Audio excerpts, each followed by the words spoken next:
As we start our journey learning about the Hadoop ecosystem, we're going to look at the landscape of databases as they exist today. And that is using relational databases such as SQL Server or Oracle or MySQL. Now, as more and more data becomes available and companies and organizations want to embark on big data projects, they're running into limits around using relational databases. What are those limits?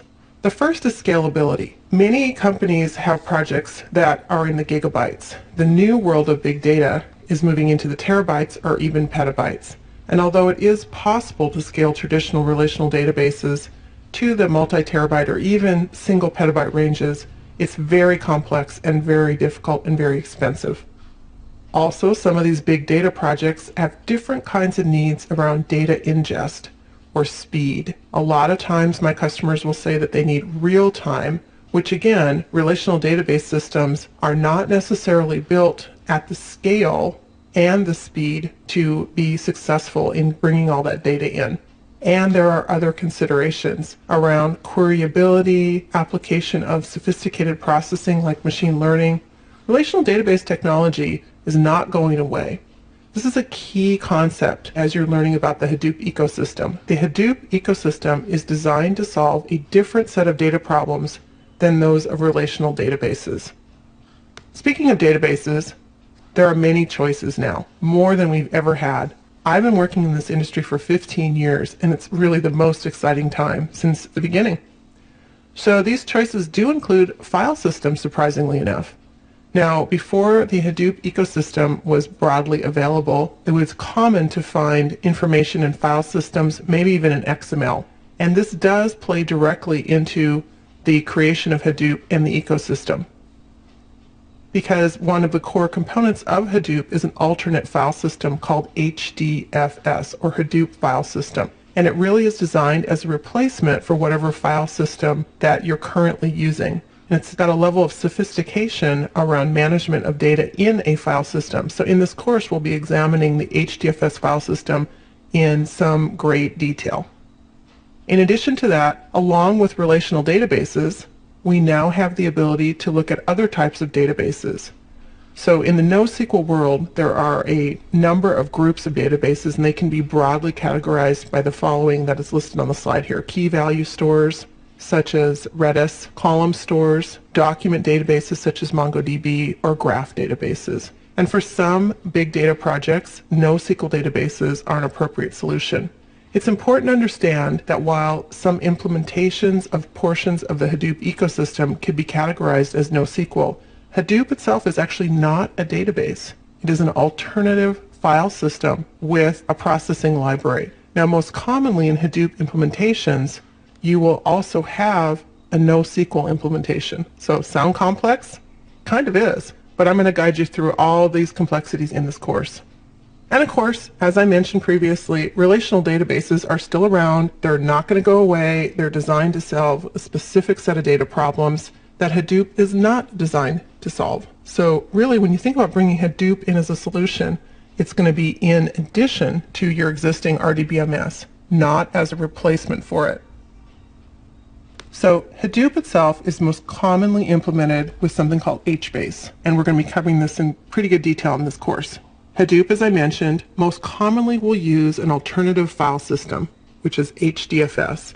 Now this is based on technology that was developed originally at Google to index the entire internet, which is called the GFS, or the Google File System. What Google did about 10 years ago is they wrote a white paper on how they created this file system, and the open source community took the information from this white paper, and it was part of the basis of Hadoop. So if you hear GFS and HDFS, they are very, very similar implementations. HBase is a NoSQL database that is very commonly used with Hadoop solutions. It is a wide column store, and what that means is it's a database that consists of a key and then 1 to n number of values. And let me make an example so you can understand. Let's say you had customer and customer information. In a relational database, that would be 2 separate tables, maybe even 3 or 4 or 5. In HBase, you would have a customer ID, and then you would have the various customer attributes as key value pairs in the wide column, such as name is Lynn and location is Irvine, so on and so forth. What makes a NoSQL database NoSQL is that this wide column implementation can vary. So my next customer might have a name, but might not have a location attribute, because the width of the column varies dependent on the amount of information that's inserted. And that's called a wide column store. We're going to take a look at what's called CAP theory or CAP theorem. And you may have heard about this if you study databases in school, but it's kind of an interesting way to understand the different categories and classifications of databases. So the first aspect of CAP theory is the idea of consistency. And the concept is that there are certain database solutions that allow for very high data consistency. And another way to think about this is that the solution supports transactions. So an example of a transaction would be if you had two data modification operations and they were combined as a unit.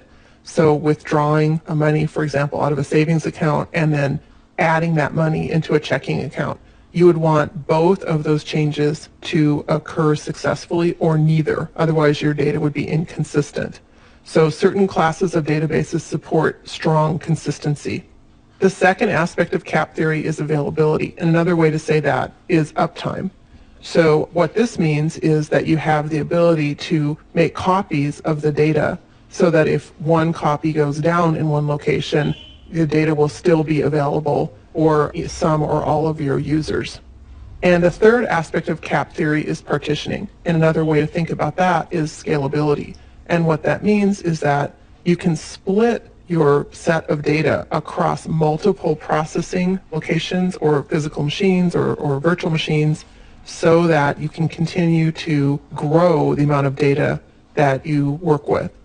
Now, traditional RDBMS systems are known for having consistency and availability and for having some difficulty, as I mentioned earlier, at the highest levels of partitioning. What the CAP theory says is that database systems can really only meet two of the three aspects of CAP theory. So this is where Hadoop comes into play, because as I mentioned earlier, the data that's becoming available for businesses and other companies is growing larger and larger and larger. So partitioning and the complexities around partitioning and the expense is causing companies to look at database solutions that support that aspect, and maybe they don't have a need for the other two aspects to be as fully implemented. So you might be wondering where Hadoop fits in the CAP theorem implementation. As I previously mentioned, Hadoop is designed for scalability. Now let's understand a little bit more about how that implementation works in terms of partitioning. First of all, it's important to understand that by default, Hadoop is designed to run on commodity hardware. So cheap servers, really, really old servers, I see this very, very commonly. So by default, you can run Hadoop storage on these cheap servers. It's also designed for partitioning in that it makes 3 copies of the data by default.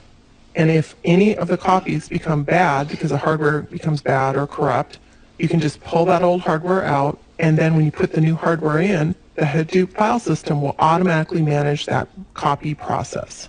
This goes to another property of Hadoop, which is flexibility or availability. Because it runs on commodity hardware, you can scale a Hadoop cluster nearly infinitely. And again, if you remember back to where the HDFS file system came from, it really makes a lot of sense. It was designed by engineers at Google originally to index the entire internet. So it's infinitely scalable. And in fact, it's really interesting to think about some of the major companies that are using Hadoop in the United States right now. The number 1 user is Yahoo, and the number 2 user is Facebook. And these companies obviously have huge data sets, and they're taking advantage of the cost saving that they get scaling all that data out on commodity hardware. And of course, they also want high availability because it's their business to be online and available all the time.